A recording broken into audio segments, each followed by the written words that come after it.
پروردگار عالم نے ایک معجزہ اللہ کو عطا کیا. یہ معجزہ کن باتوں کا ہے؟ اللہ نے ہر دور میں ہر نبی کو کوئی نہ کوئی معجزہ عطا کیا. یہ معجزہ کیوں عطا کیا؟ کیا ضرورت ہے اللہ کو معجزہ دینے کے واسطے؟ پروردگار عالم نے برقرار آباد دیا میں نے معجزہ اس لیے دیا ہے تاکہ میرا نبی خان عام بندوں سے الگ ہو کر زندگی گزارے. عام حالات میں ہر آدمی زندگی گزارتا، لیکن اللہ نے ہر نبی کو معجزہ دیا. معجزہ اس لیے دیا تاکہ اللہ کے بندوں کو اندازہ ہو جائے یہ بندہ عام بندہ نہیں ہے، اس بندے میں کوئی نہ کوئی خاصیت پائی جاتی ہے. اور اللہ جب کسی کو کوئی خاصیت دیتا ہے تو کوئی کرامت دیتا ہے، کوئی شرف دیتا ہے، کوئی مقام دیتا ہے، کوئی درجہ دیتا ہے، تاکہ بندگان خدا اللہ کے نیک بندوں سے عام بندوں کو الگ کر دے، تاکہ پتہ چلے. شاید یہ وجہ ہے اگر ہم رات اندازہ لگائیں تو ہمیں اندازہ ہوا آج کے زمانے میں جب کوئی آدمی کسی آفس یا دفتر یا کسی جگہ پر ملازمت کرتا ہے تو ملازمت کرنے والے کو آج کی زبان میں آئی کارڈ کہا جاتا ہے.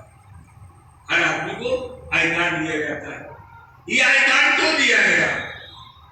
یہ آئی کارڈ اس لیے دیا جاتا ہے تاکہ کہیں ایسا نہ ہو کہ کوئی عام آدمی اس دفتر میں داخل ہو کر کے اور اس اہم آدمی کی شخصیت کو بگاڑ کر کے اور اپنے کو بتا دے وہی ادھیکاری ہوں، وہی ذمہ دار ہوں، وہی صاحب فضیلت ہوں، وہی صاحب مرتبہ ہوں، صاحب درجہ ہوں.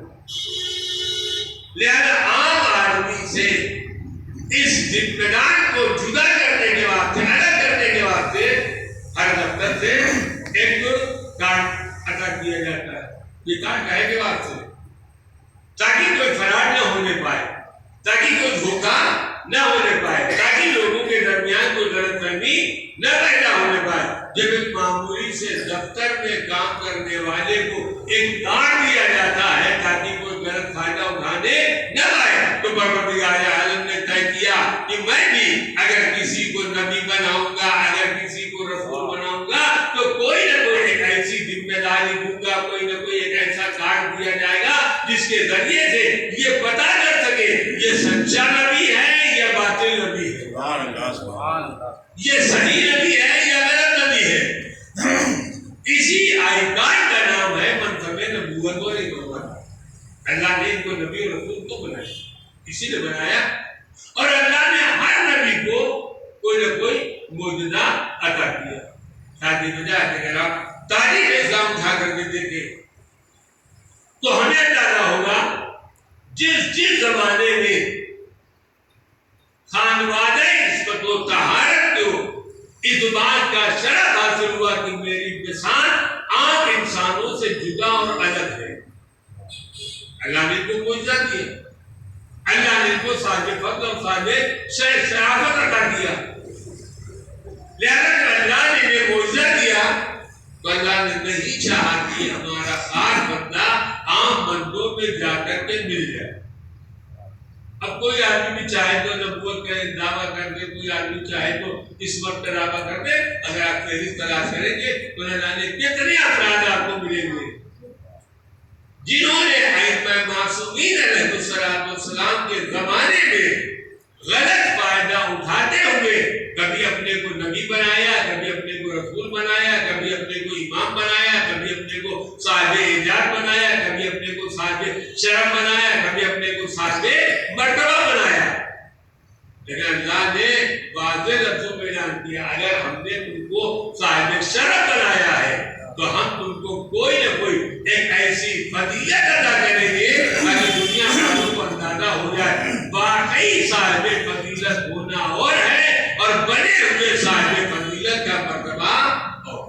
اللہم صلی اب نتیجہ کیا ہوا جب دنیا والوں دیکھا کہ پروردگار عالم نے خانوادہ عصمت و طہارت کو ایک عجیب شرف دیا، فرض دیا ہے، کمال دیا ہے. اور فرض و کمال کیا بہت سارے بدائل المناقب میں ان میں ایک کی طرف اشارہ کر کے بات کو تمام کر دیا۔ اللہ نے جو صاحبان عصمت کو جو فضل و کمال دیا، اس فضل و کمال کا سب سے بڑا خاصہ یہ تھا کہ اللہ نے اپنے نیک بندوں کو جانوروں کے اوپر حرام قرار دیا۔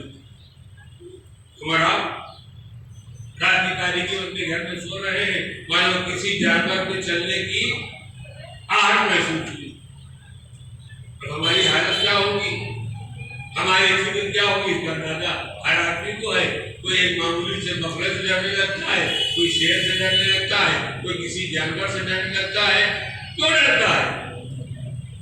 ڈرتا ہے جو جانور ہمیں نقصان پہنچائے گا، لیکن جو صاحبان ایجاد ہے، اللہ نے جنہیں موجودہ دے کر کے بھیجا ہے، اللہ نے جن کی شخصیات کو عام بندوں سے الگ کر کے بھیجا ہے، ان کو نہ خوف طاری ہوتا ہے، نہ بحثت طاری ہوتی ہے، نہ پریشانی طاری ہوتی ہے، وہ اطمینان کے ساتھ اپنی زندگی کو گزارتے ہیں۔ انہیں کیوں نہیں خوف پیدا ہوتا کہ جانور آ رہا ہے، ہمیں کاٹ دے گا، ہمیں کھا لے گا، ہماری زندگی کو نقصان پہنچا دے گا؟ بنیادی وجہ یہ ہے کہ اللہ نے ان جانوروں پر اہل بیت کے گھرانے کے افراد کے گوشت کو حرام قرار دیا۔ اللہم صلی علی محمد و آل محمد۔ حالی میں واقع ہے، ایک زمانہ کو آیا، ایک خاتون پیدا ہوئی جنہوں نے اپنے کو بنت علی کہنا شروع کر دیا، یعنی ماداللہ جناب زینب بنت علی۔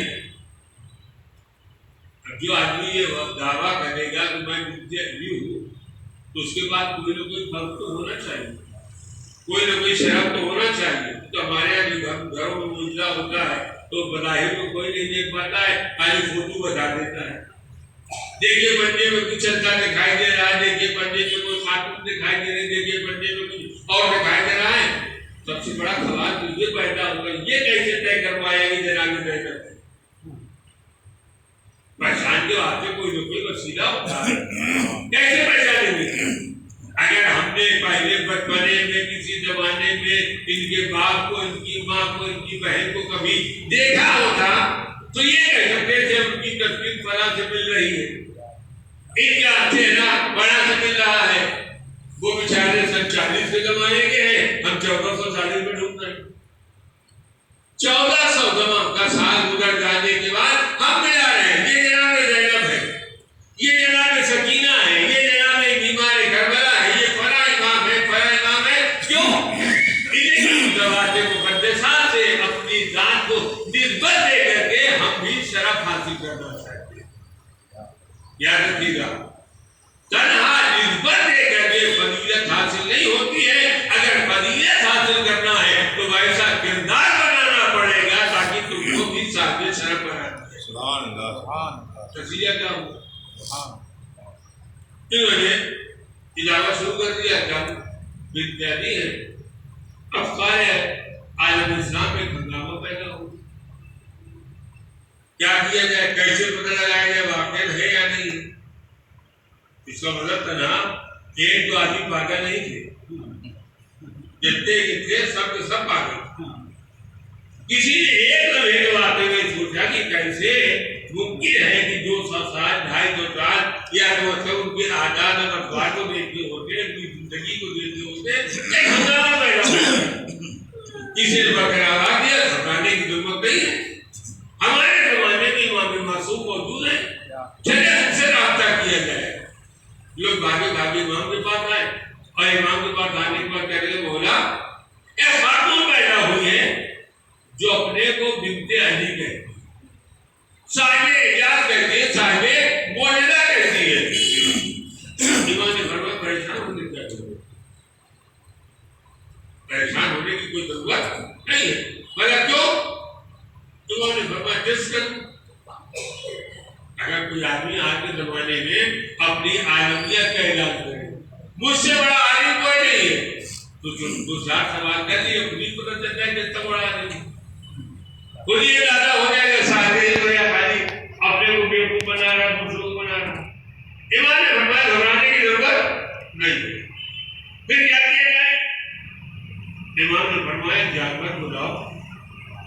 شیر کو، اور ایسا جانور ہونا چاہیے جو کئی روز کا بھوکا ہو، تاکہ کسی عالم بشریت کے انسان کو اگر وہ دیکھ لے تو بھوک اور پیاس کی بنیاد پر جانور اس کے اوپر ٹوٹ پڑے۔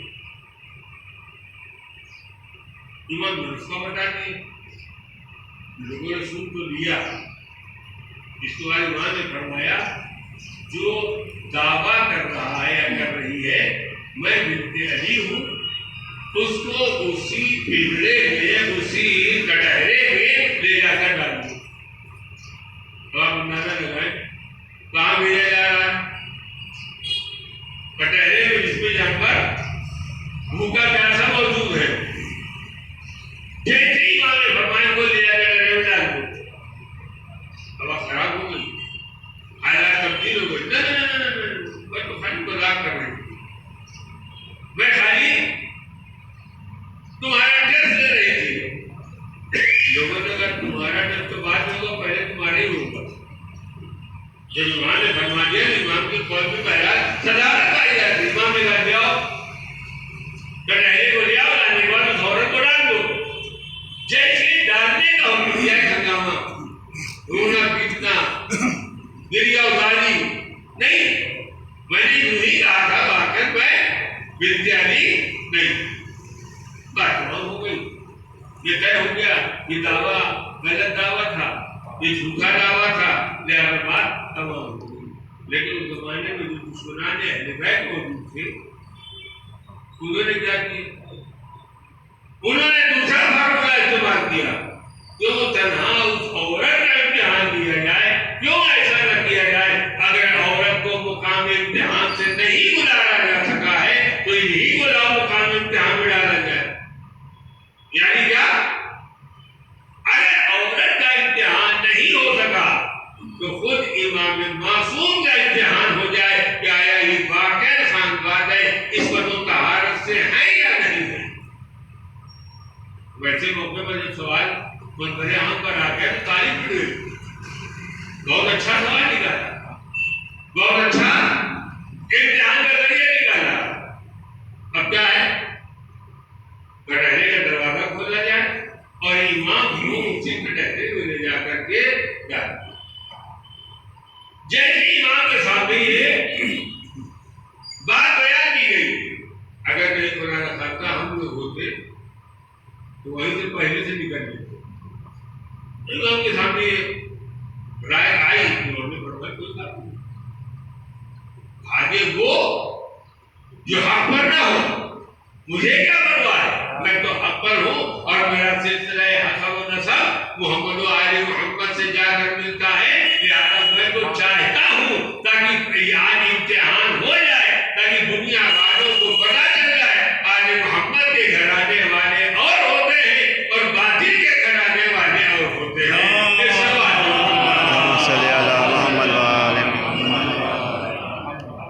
اب نتیجہ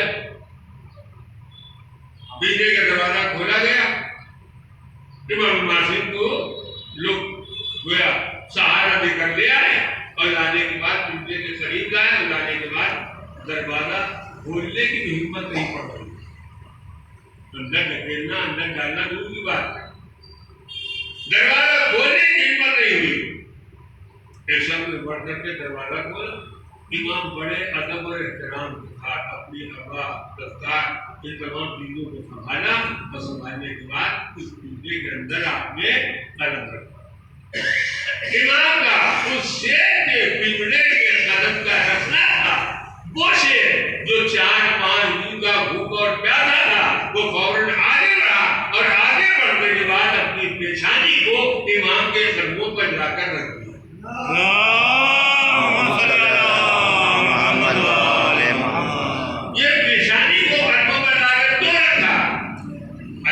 شیر اس بات کا اعلان کرنا چاہتا ہو جو واقعی آل محمد کے گھرانے کا ہوتا ہے وہ اور ہوتا ہے، جو بغیر بتائے ہوئے بن جاتا ہے وہ اس کا مرتبہ اور ہوتا ہے۔ گویا امام آواز دے رہے ہیں، امامت کا اعتبار، امامت کے اختیارات تنہا انسانوں پر نہیں ہوتے ہیں بلکہ ایک سوال اللہم صلی علی محمد وآلہ بس ضرورت ہے میرے بات کو تمام کرنا. ایک شعر ہم نے یہاں دیکھا جہاں امامت کے اختیار کو دیکھنے کے واسطے پہلے زینب بنت علی کو ڈالا جانا تھا، وہ نہ گئی. اس کے بعد خود امام معصوم کو رہنے کے لیے جا کر کے ڈال دیا، اور ڈالنے کے بعد ایک مرتبہ شیر آگے بڑھا اور پڑھنے کے بعد اپنی پیشانی کو امام کے قدموں پہ رکھ دیا. یہ اختیار کہاں سے آیا؟ امتحان کس کا ہو رہا تھا؟ امتحان ہو رہا تھا زینب بنت علی.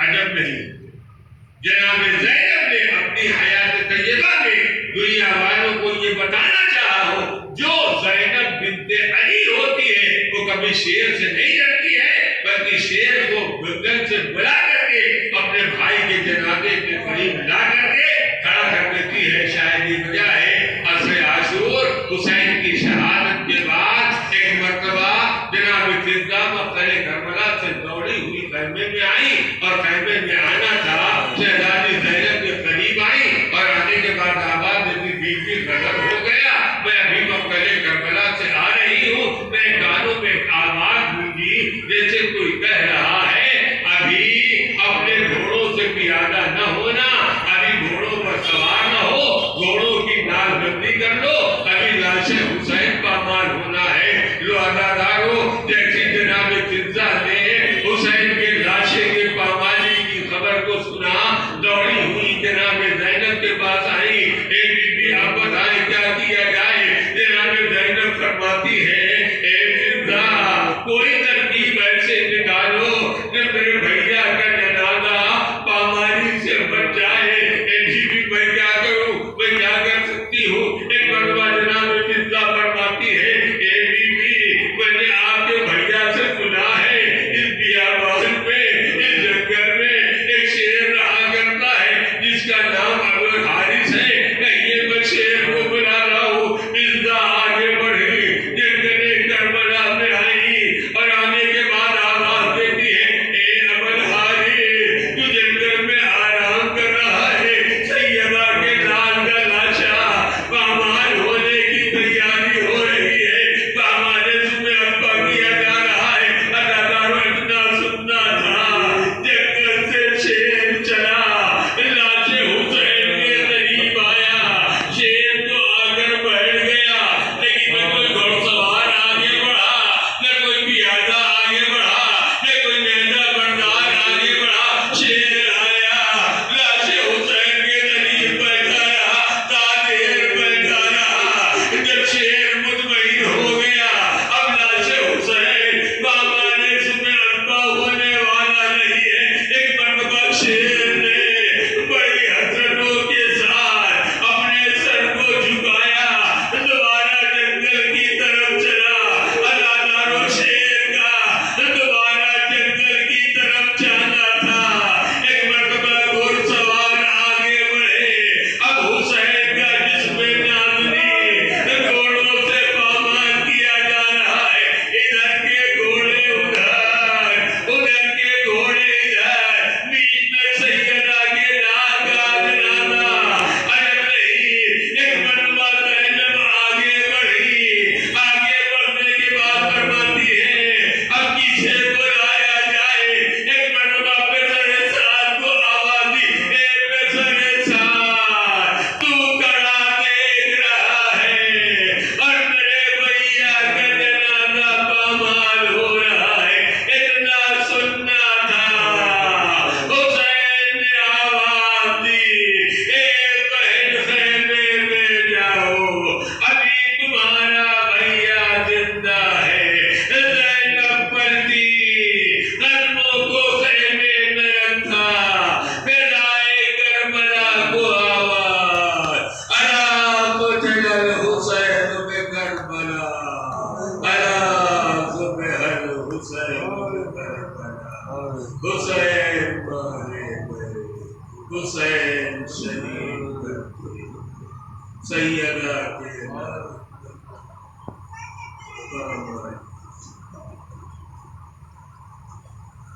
انا للہ و انا الیہ راجعون۔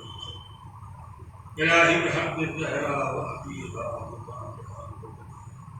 اور اللہ کی واسطہ ہماری